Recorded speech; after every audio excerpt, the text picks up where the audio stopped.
तो बच्चों एक बार ब्रीफ रिकैप कर लेते हैं कि लास्ट क्लास में हम लोगों ने क्या क्या कंप्लीट कर लिया था and after that we will continue with our discussion. So, in our last class, we were talking about the second group that seized independence, that is the Marathas.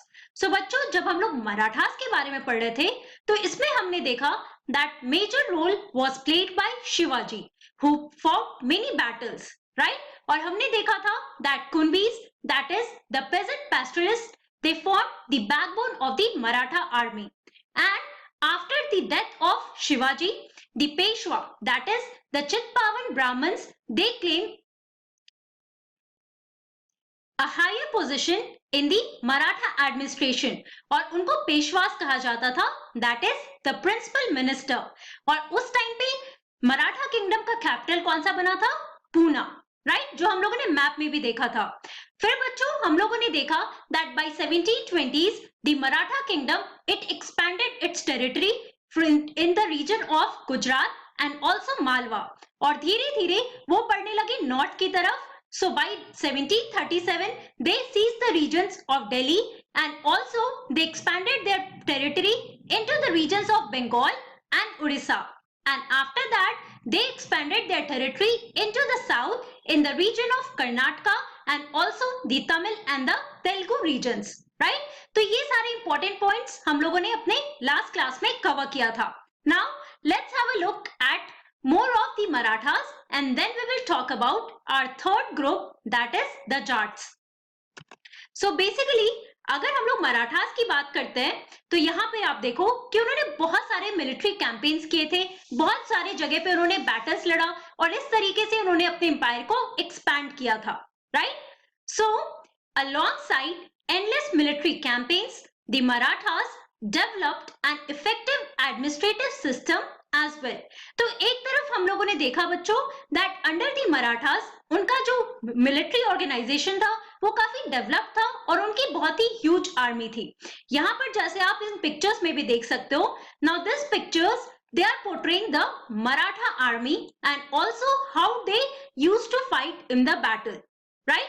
उसके अलावा अगर हम बात करते हैं एडमिनिस्ट्रेशन का, तो इनका एडमिनिस्ट्रेशन भी काफी इफेक्टिव था, राइट?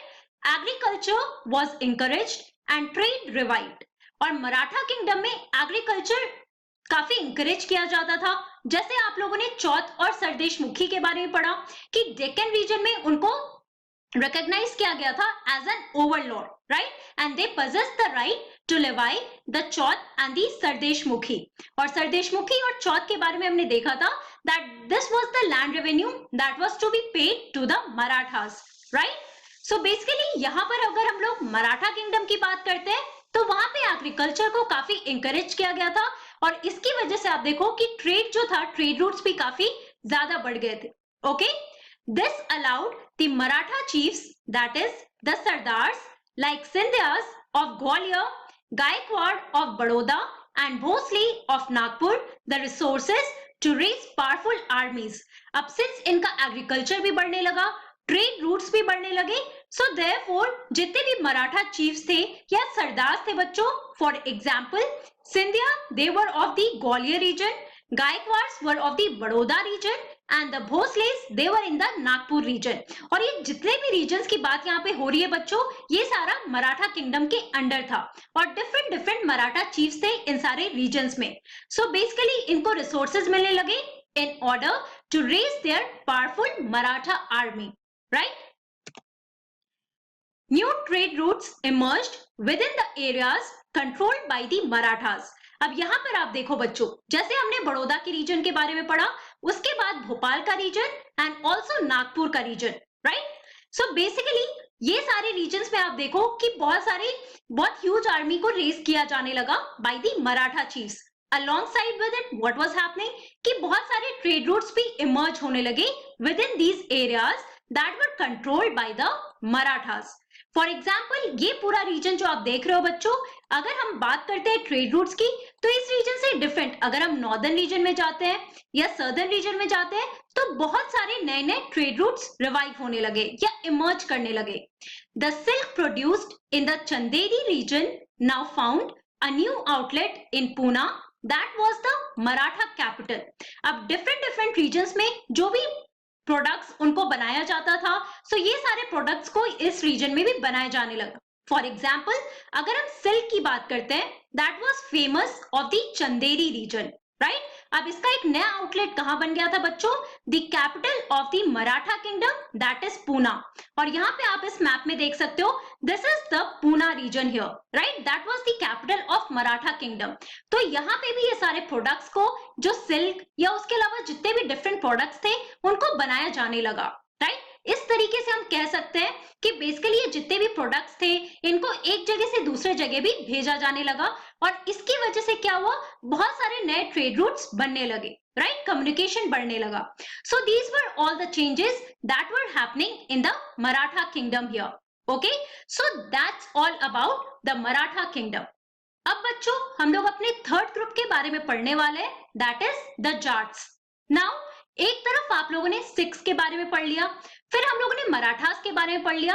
अब ये हमारा आखिरी ग्रुप है बच्चों, that got independence by seizing it. So these were the groups of the Jats. Let's learn more about them here. Like the other states, the Jats consolidated their power during the late 17th and 18th century.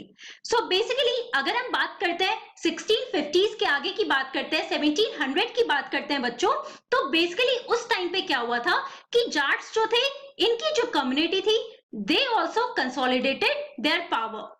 Under their leader Churaman, they acquired control over territories situated to the west of the city of Delhi, and by the 1680s they had begun dominating the region between the two imperial cities of Delhi and Agra.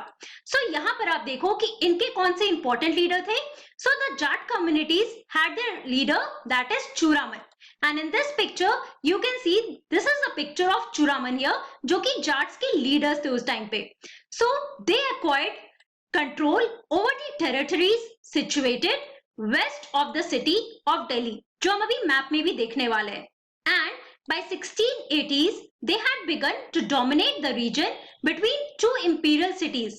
तो आप लोगों ने Mughal empire में पढ़ा था कि दो main important cities थे, पहला था दिल्ली और दूसरा था आगरा, राइट। तो इनके बीच में जो भी इंपॉर्टेंट रीजन थे, उसको भी इन्होंने कंसोलिडेट करना शुरू किया। अब यहाँ पर हम लोग मैप में देखते हैं, तो ये पूरा रीजन था बच्चों जहां पे जाट्स ने अपना कैप्चर किया था, अपने पावर को कंसोलिडेट किया था।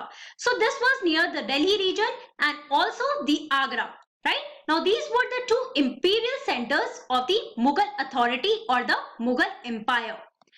The Jats were prosperous agriculturists and towns like Panipat and Vallabhgarh became important trading centers in the areas dominated by them. So basically ये जाट्स कौन थे बच्चों? So यहाँ पर आप देखो कि जाट कम्युनिटी में बहुत सारे एग्रीकल्चरिस्ट हुआ करते थे, पेजेंट्स हुआ करते थे, बेसिकली जो फार्मिंग करते थे। And the towns like Panipat and Ballabhgarh.